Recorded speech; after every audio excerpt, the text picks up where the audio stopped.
Unahangaika kuuza products za network marketing katika wateja wako ambao wapo katika WhatsApp, ni kutokana na namna kuwasilisha hiyo product kwao.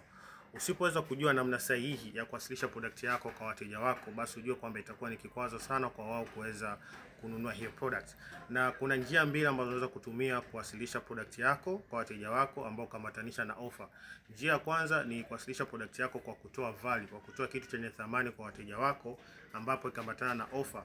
Na njia ya pili ni kwa kutumia kitu tunaitaga story selling, ambapo unatumia story ya mteja wako ambaye alishaye kupita changamoto na kuweza kumsaidia kupitia product yako, na hapo unaambatanisha na offer yako. So hizo ni njia mbili.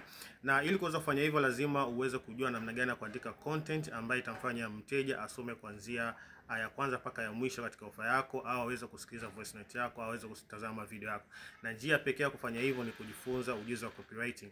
Copywriting itakusaidia namna gani ya kuweza kuandika ujumbe wa kuweza kuwasilisha product yako kwa wateja wako ikimatanisha na offer yako, ili waweze kununua hiyo product. So ukiona unatuma offer kwenye group, kwenye message za kawaida, au hata post status, watu wasomi because ujumbe wako sio mzuri, na hii inaonyesha kwamba hauna ujuzi wa copywriting. So ni vyema ukajifunza huo ujuzi ili uweze kumaster kuweza kuwasilisha product zako. Na kama utapenda kujifunza ujuzi wa copywriting, unaweza kuwasiliana na sisi. Tuna program maalum ambapo tumeelezea kwa kina ujuzi wa copywriting ili uweze kujua namna gani ya kuwasilisha products zako kwa wateja wako pamoja kupatanisha na offer ili waweze kununua hiyo product yako haraka sana.